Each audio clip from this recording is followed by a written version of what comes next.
नमो तस्स भगवतो अरहतो सम्मा संबुद्धिस्स। नमो तस्स भगवतो अरहतो सम्मा संबुद्धिस्स। नमो तस्स भगवतो अरहतो सम्मा संबुद्धिस्स। नमो बुद्धाय मित्रों, आइए धम्मपद की 52वीं और उपवग्ग की 9वीं गाथा का हिंदी अर्थ समझते हैं। 9वीं गाथा उपवग्ग की इस प्रकार है। यथापि रुचिरं पुंहं वर्णवन्तं सगन्धकं एवं सुभाषिता वाचा सफला होति कुब्बतो। यथापि जैसे, रुचिरं रुचिकर,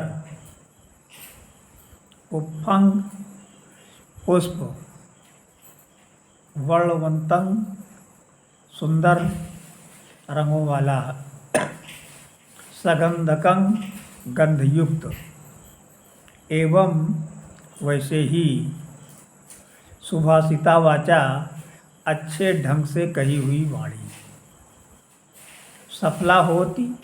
सफल होती है कुव्वतो आचरण करने से।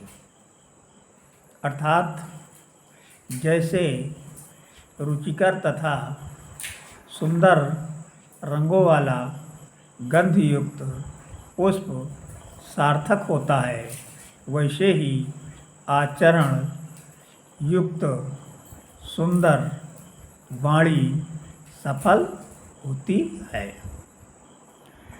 आइए इसे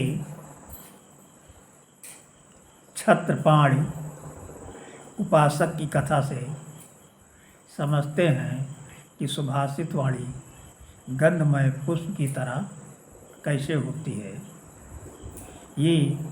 ये गाथा 91वें गाथा से आगे।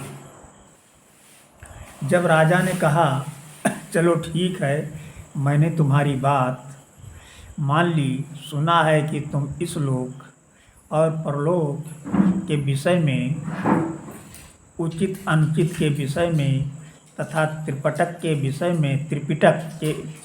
विषय में अच्छे विद्वान हो।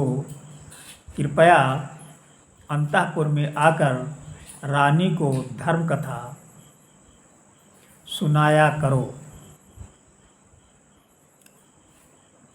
नहीं राजन, ऐसा नहीं हो सकेगा।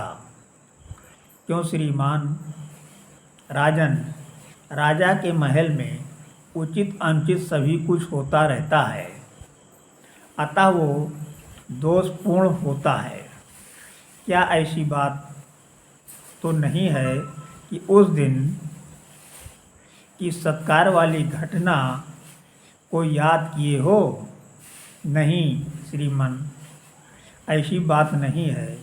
गृहस्थों का राजा के अंतःपुर में जाना उचित नहीं है।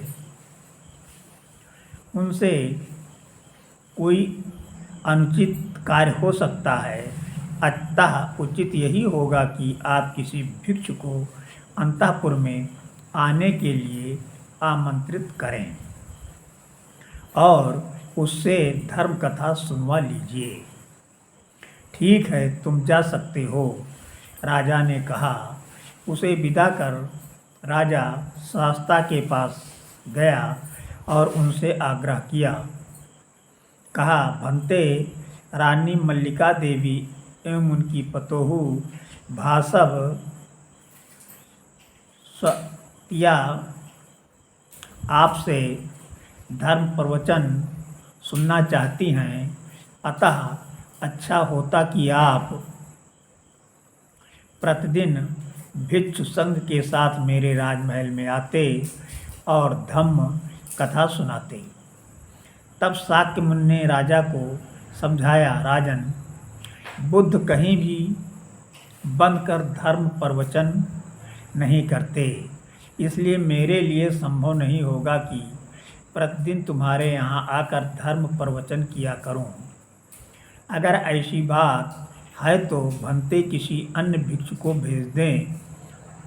तब शास्ता ने आनंद स्थविर को ये कार्य सौंपा। वे प्रतिदिन अंतःपुर में जाकर धर्म कथा सुनाने लगे। उन दोनों श्रोताओं में मल्लिका देवी बहुत ही श्रद्धा से कथा सुनती थी। वो किसी भी कथा को सावधानी से सुन तुरंत ही हृदयंगम कर लेती थी, याद कर लेती थी। पर वह सब खतिया ना तो सावधानी से सुनती और ना ही मन लगाती थी, अतः वो कुछ भी हृदयंगम नहीं कर पाई। एक दिन तथागत ने आनंद से पूछा, क्या उपासिकाएं रानी और उनकी पतोहू मन से धर्म ज्ञान प्राप्त कर रही हैं? तब आनंद ने बताया, रानी मल्लिका तो श्रद्धा से धर्म श्रवण कर रही हैं, पर उसकी पतोहू कथा में मन नहीं लगाती है। ये सुनकर शास्ता ने ये गाथाएं कहीं। कौन सी गाथाएं कहीं? यथापि रुचिरं पुप्फं वर्णवन्तं अगंधकं एवं सुभाषिता वाचा अफलो होति अकुब्बतो। और दूसरी क्या गाते कही? यथापि रुचिरं पुप्फं वर्णवन्तं सगंधकं एवं सुभाषिता वाचा सफला होति कुब्बतो। गाथा समाप्त। साधु साधु साधु।